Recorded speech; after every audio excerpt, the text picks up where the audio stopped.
napag-usapan po itong, natakil po itong accomplishments ng mga police personnel na after their accomplishment, na-relieve pa sila sa pwesto. Katulad po ni Colonel Pajardo, nag-conduct po sila ng operations on February 1, 2023 against Hong Sheng and Baopu Compound, Bamban, Tarlac. At may na-arrest po sila doon 350 foreign nationals and 500 Filipinos for the alleged operation of crypto financial scams, investment scams, cryptocurrency investment scams. Nag-conduct po sila ng operation on February 1, 2023. The following day, Mr. Chair, na-relieve po si Colonel Alejandro. At during the previous hearing, nabanggit po na ang Chief PNP that time ay si General Acorda. General Acorda, sir, in the interest of service, at gusto lamang po nating malaman, alam po ba ninyo na after successful operation, na-relieve si Colonel Alejandro from CIDG 3, Mr. Chair? General Acorda, please answer. Yes, Your Honor. I would like to make a clarification for Your Honor that I assumed as Chief of the Philippine National Police on April 1, and that date of operation and relief of the said officer is before I assume as Chief PNP, Your Honor. So, ibig sabihin, Mr. Chair, si General Acorda, hindi pa po kayo ang Chief PNP noong February 2, 2023. Yes, Your Honor. I was the director for the Directorate of Intelligence, Your Honor, at that time. So, parang hindi tama po yung naging feedback during the last hearing na parang lumalabas po na ito ay utos ni General Acorda. Mr. Chair.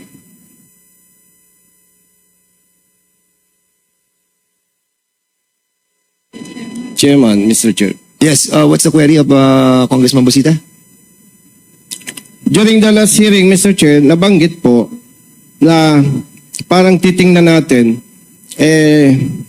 ang nag-utos para i-relieve si Colonel Alejandro, si General Acorda. Pero hindi pa pala po siya ang Chief PNP noong nangyari yung pagka-relieve kay Colonel Alejandro, Mr. Chair.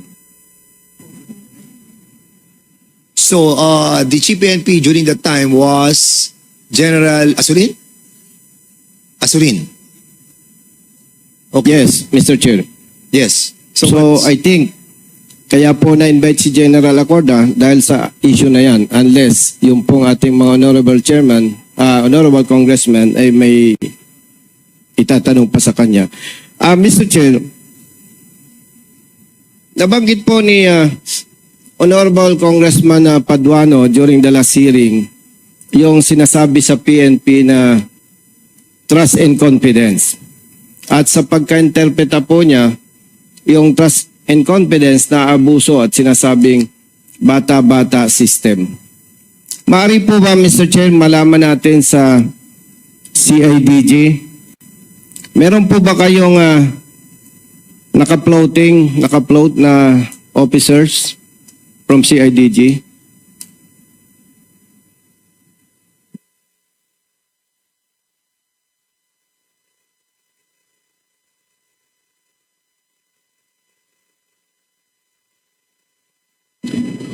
Mr. Chair, as of the present, there is no floating police colonel in the CIDG. Maliban po sa police colonel, meron po ba tayong police commission officers na naka-floating? I am not sure with the police lieutenant colonel, but as of my talk with my chief ARMD, who is in charge of this of his division, we have excess police lieutenant colonel in the CIDG. So, Mr. Chair, kung sinasabing may excess, may floating. May naka-float na Police Commission officers. Tama po ba, CIDG, sir? Your Honor, that is not the case because some police lieutenant colonels are occupying lower rank position, meaning they are occupying some major position, Your Honor. Ibig sabihin po, Mr. Chair, may problema doon. Parang kung titingnan natin, parang yung engineer, pinwesto mo, karpintero. Kasi hindi commensurate doon sa kanyang position eh. Tama po ba, CIDG, sir? Yes, Your Honor, and we are looking into that matter and we are checking and correcting that posting of our police lieutenant colonel to major position. Mr. Chair, alam ko po si General Francisco, newly assigned lang sa CIDG as director. Tama po ba? Yes, Mr. Chair. And Mr. Chair, bilang retired Police Commission officer, naniniwala po ako, yan yung sinasabi ni Honorable Congressman Paduano. Yung bakit maraming excess officers or bakit maraming floating na Police Commission officers, sinusweldo ng gobyerno, ng taong bayan, pero yung trabaho nila hindi tugma do sa kanilang posisyon. So, Mr. Chair, pwede po bang mag-submit ang CIDG doon sa mga officers na naka-floating and malaman din po natin kung ilan para hindi po masayang ang pera ng taong bayan para dito, Mr. Chair. Yes, Mr. Chair, we will submit to this honorable committee. Thank you, Mr. Chair. If I may be allowed, Mr. Chair, proceed lang po ako sa PSA. Tapos ka na sa PNP? Yes, Mr. Chair. Can I interject? Yes, Mr. Chair, of course. Kasi we have invited the Chief PNP, Acorda. And because dito ko rin lang nalaman that was nanarelieve po yung una, sila Colonel Joshua Alejandro, during the time of Pasurin. During time nila Pasurin, ano? Yes, Your Honor. So, pumasok ka, General Acorda, April 1, Your Honor. April 1. At nag-operate sila Colonel George Buyakaw, April din. Correct? March 13, Your Honor, 2024. Okay. So, kailan po na-relieve si Colonel George Buyakaw? April 17, Your Honor, 2024. April 17. So, this is during the time of General Marbil. Yes, Your Honor. Okay, and during the time that we have an operation in I think this is Porac, ano? Porac na to, no? Or ay ano na to? Saan ba to? Sa Banban ba to? Sa Banban yung kay Colonel Buyakaw.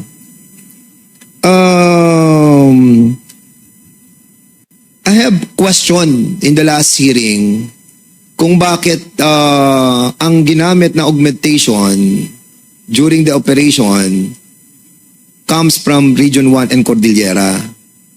So, ito yung mga question na lingering in my mind during that time that we have a discussion, General Acorda, that si Colonel Buyakaw came from NCR. Is that correct? Yes, Your Honor. So, ang operation natin is Bamban. Yes, Your Honor. So, you should, di ba, dapat Region 3 ang mag-operate. Why NCR? Before I will answer the question, Your Honor, may I just set the record straight? Because I said earlier that I assume on April 1, 2023, to set the record straight, sir, I assume on April 24, 2023. And to answer your question, Your Honor, for the NCR-CIDG, it's been oftentimes called or referred to as Little CIDG, and in what do you call that, in the selection of NCR-CIDG is most of the time the chief PNP who chooses this and has jurisdiction in the whole country. Pwedeng utusan po. And by invoking Section 26 of the law, tactically they can be deployed anywhere by the chief PNP, Your Honor. And during that time, it's Colonel Buyakaw, Police Colonel Buyakaw, who had first-hand information on the facts of the case, and we've been in constant coordination. He was briefing me on the updates of what we have with regards to that project, pati yung mga medyo sensitive information, and officers na medyo nagagamit at na-involved should know about the operation to avoid compromise of the operation. And when I utilize the police personnel from Region 1 and Cordillera, it's not because I don't trust the officers in Region 3, but rather for the consideration that because the operation entails a lot of personnel and big mobilization might unnecessarily compromise the operation. So we decided during that time, and it was contemplated even during the planning, that we are not going to utilize Region 3 for the fear of compromise, Your Honor. And prior to your assumption bilang PNP chief, ano po kayo Intel man kayo Am I correct? Yes, Your Honor. I grew up with the investigation and intelligence most of my career, Your Honor. So sa 37 taon ninyo, Am I correct? 37 years nyo sa... 37 years, Your Honor. 37 years. Kasi when I was when I invited you in my committee hearing before, nasabi mo na 37 years ka, most of your years in your career ay sa Intel ka. So basically alam mo yung nangyayari sa sa Region 3 about sa Pogo. Sort of, Your Honor. Nauna pumutok na po to, Chief PNP, At yung pong nararamdaman during that time that you tap your own people, kasi NCR to, tapos si IDG to ng NCR, itong ginamit po ninyo doon sa operation. And it was successful. As a matter of fact, naging successful po yun.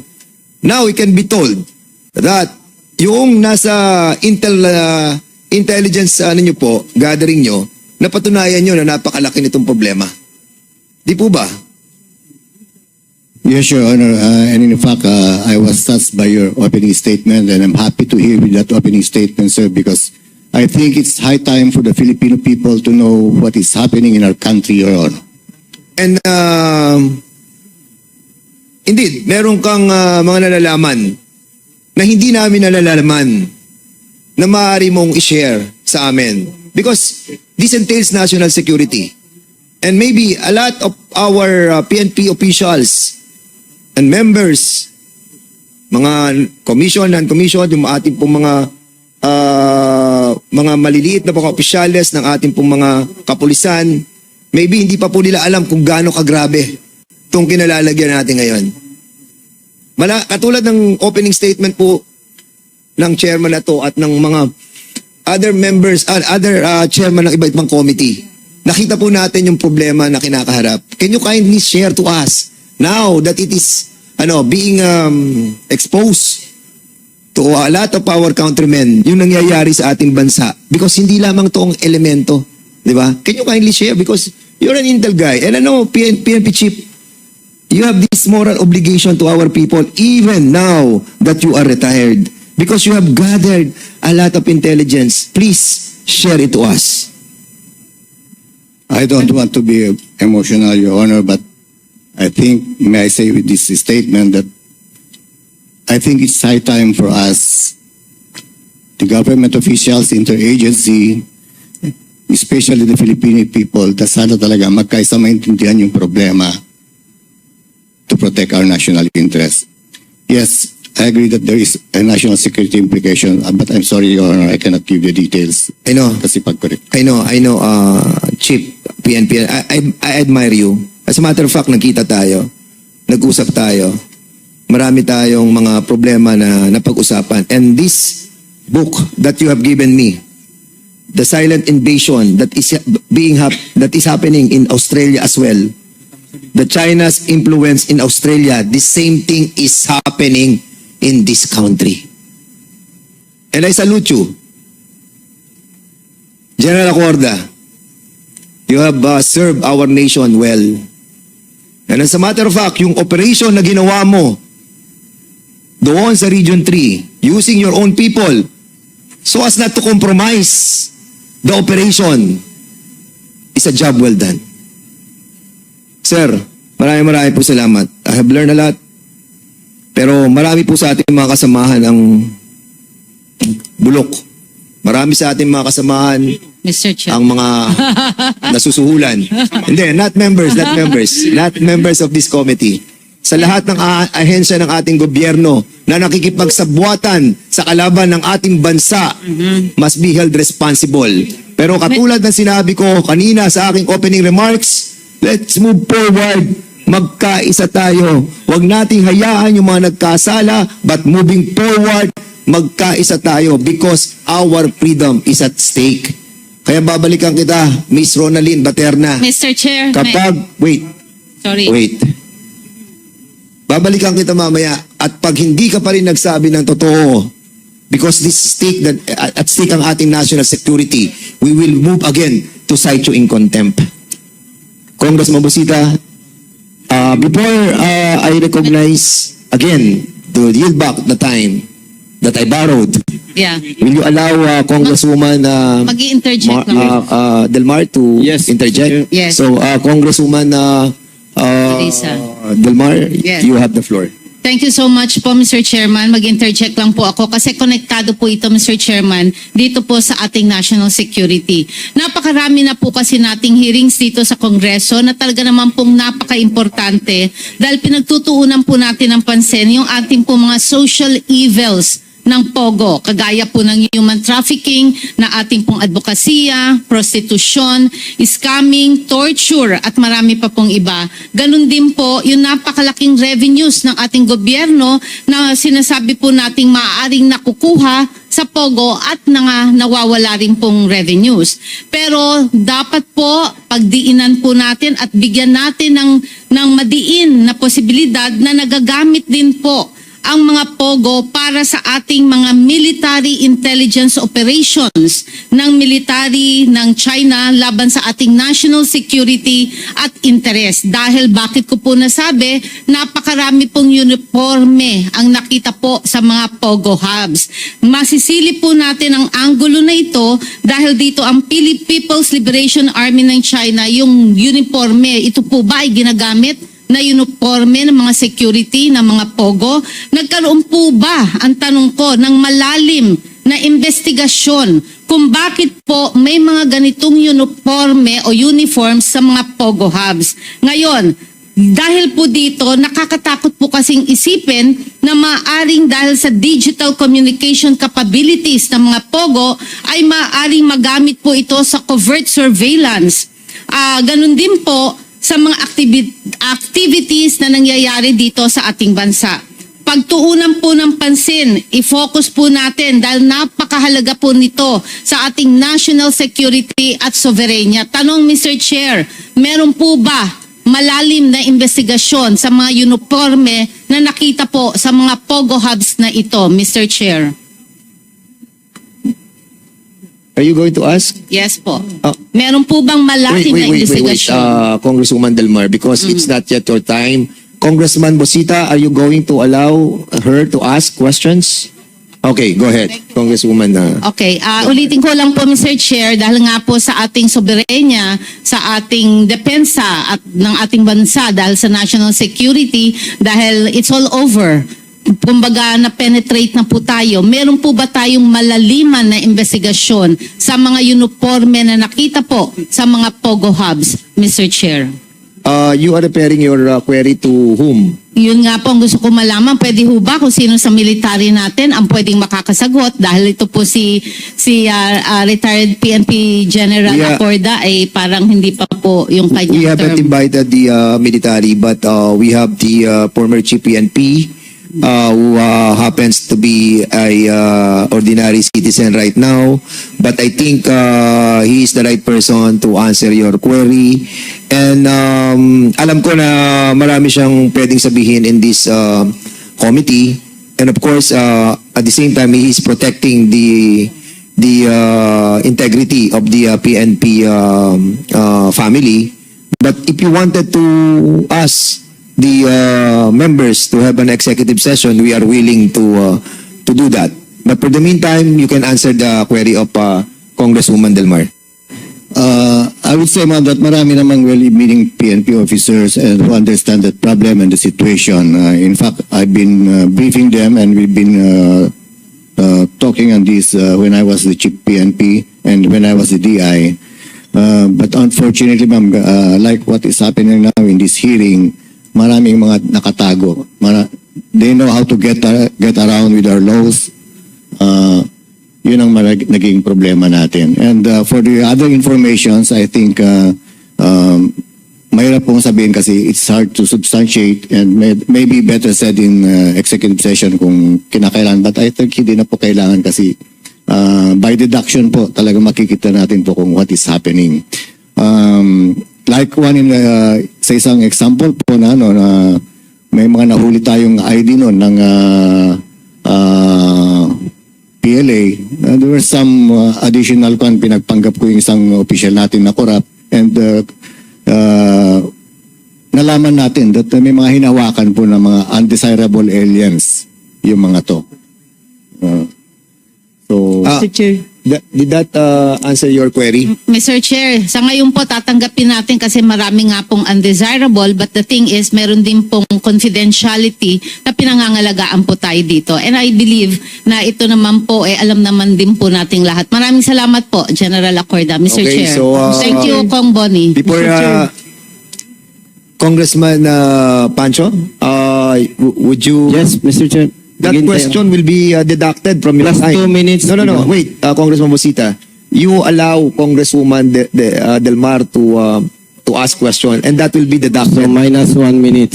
Okay lang, Mr. Chair. Miss po, ibibigay ko po kay Kong Bonnie. Lilipat na po ako sa isang hearing ko po. Okay, thank you Kong so Bonnie, you have my time. Alright. Thank you so much, Mr. Chair. Okay, Congressman Thank you po, Mr. Chair. Bosita, you will be allowing Congresswoman Pancho. Thank Yes, Mr. Chair, kasi may 15 minutes pa ako eh.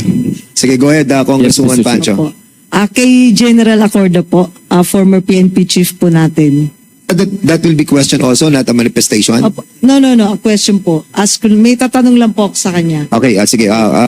Congresswoman Pancho, now you are recognized. Yes, thank you very much po. Sir, na-mention niyo po kanina na talagang may threat sa national security po natin. Now, Mr. Chair, during your term, sino po ang presidente po natin nun? I was appointed as Chief PNP by our incumbent President, Your Honor. Po. Pero na-mention niyo po ba sa kanya na meron po mga threat na po sa national security natin? May I receive my answer, ma'am? And siguro with that question is for sure yung mga ibang aspeto na solid, I briefed the President, Your Honor. Thank you po, Mr. Chair. That's all, Mr. Chair.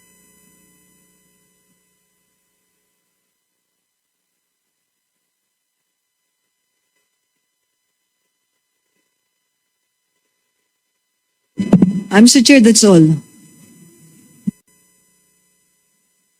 Okay na. So, Congressman Bosita. So, tapos ka na sa PNP, ano? Balikan ko lang, Mr. Chair, si Jenna Acorda. Sige, go ahead. Mr. Chair, alam nyo, kami mga retired, Mr. Chair, importante rin na ma-preserve namin yung aming pangalan eh. Banggitin ko lang, Mr. Chair, for the information of everybody. Ito palang pagkabanggit kay General Acorda na parang ang impression ng iba ay ano siya doon eh, parang protector ang dating. Pero in fairness to General Acorda, Mr. Chair, ang operation ni Colonel Alejandro was February 1, 2023. The following day, February 2, 2023, nasibak sa pwesto si Colonel Alejandro. And General Acorda, nag-assume po siya April 24, 2023. Ibig sabihin po, nasibak na si Colonel Alejandro bago pa siya nag-assume as Chief PNP. And on March 13, 2024, nag-conduct ng operation si Colonel Boyacao. Successful din. Si General Acorda nag-assume naman April 1, 2024. Nag-retire. And after his retirement, on April 17, 2024, doon nasibak sa pwesto si Colonel Boyacao. In other words, Mr. Chair, doon sa pagka-relieve ni Colonel Alejandro and Colonel Boyacao, definitely wala sa position si General Acorda, Mr. Chair. Mr. Chair, proceed lang po ako sa PSA. PSA. May information po na napakarami ng Chinese nationals ang nagkaroon ng passport at probably nagkaroon na rin ng driver's license. Ang tanong ko lang, Mr. Chair, sa PSA, tama po ba na ang registration or birth certificate natin, ang proseso nag-i-start yan sa local civil registrar? Tama po? Good afternoon, Mr. Chair, Congressman Busito. Tama po, sir. Okay. So kung ang isang Chinese national ay nakapagparehistro sa local civil registrar, as far as you are concerned, the PSA, kumbaga sa evaluation ng documents, wala po kayo sa parte na yon. Tama po ba? Under the current process, Congressman, yung delayed registration process ay tinatanggap ng ating mga civil registrar at sila po yung may mandato sa pagre-rehistro, and PSA acts as repository po ng mga dokumento, lahat po ng dokumento. So malinaw, Mr. Chair, na talagang yung mga late registrations, particular itong mga Chinese nationals, ito ay napaprocess sa local civil registrar. Tama po? Tama po, Your Honor. PSA, Mr. Chair, ilang hearings na po tayo dito. At ito po ay isa sa mga mainit na issue, itong late registration ng ibang Chinese nationals.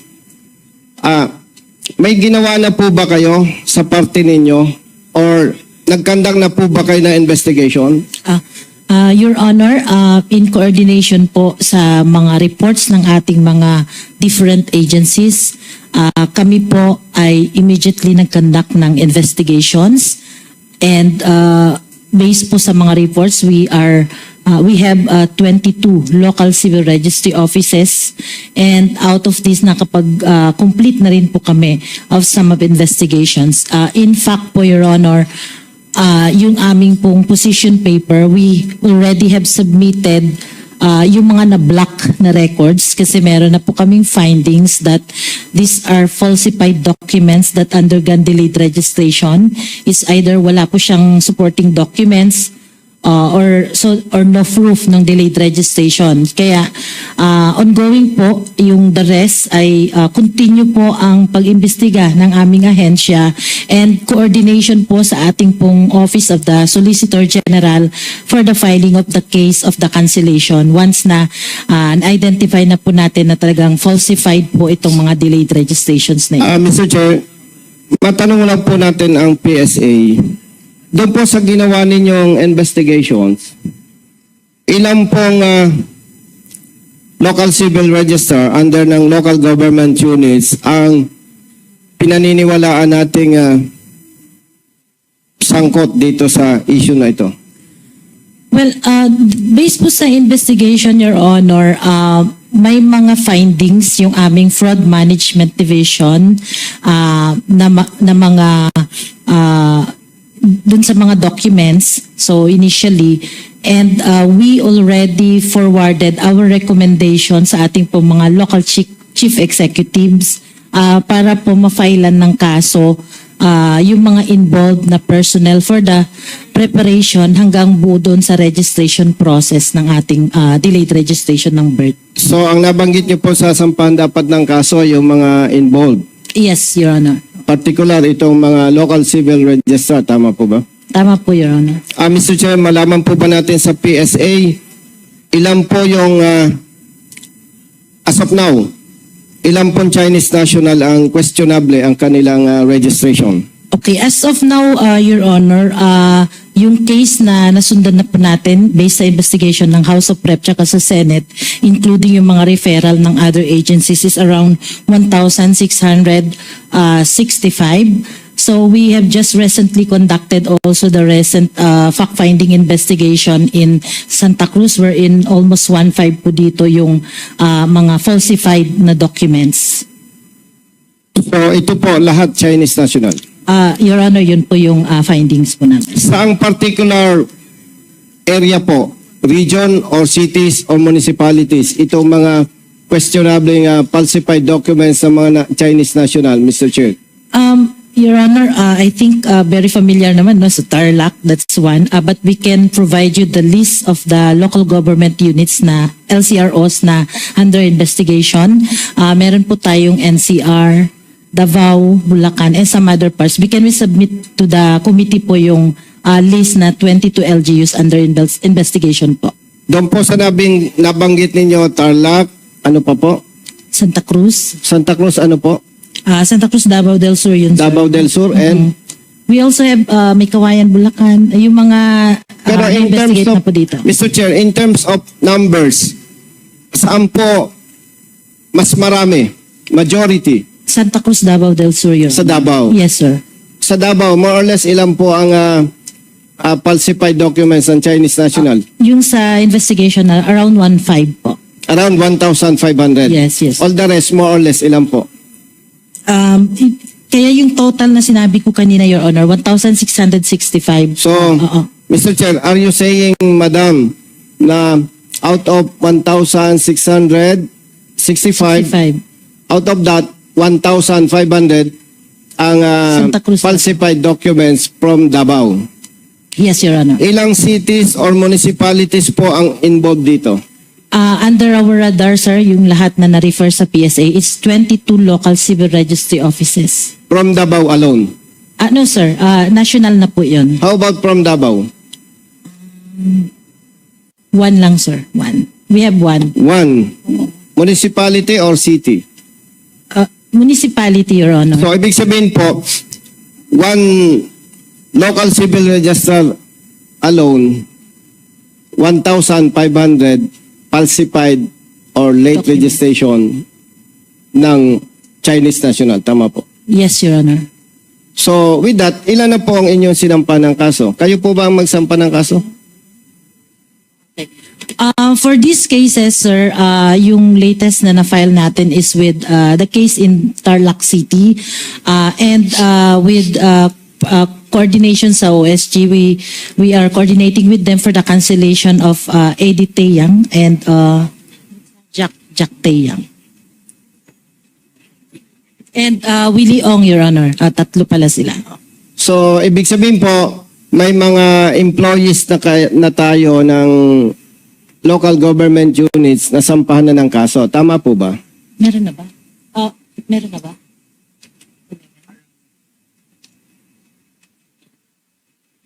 Sampahan na ng kaso. 13 cases. Your Honor, 13 cases have been filed involving personnel. Last question, Congressman Busita. Yes, thank you, Mr. Chair.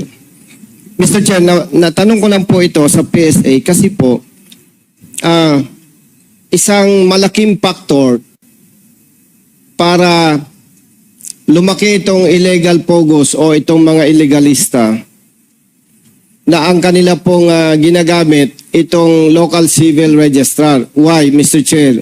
Kapag nakapagparehistro ka, magkakaroon ka na ng birth certificate from PSA. Pwede ka nang makakuha.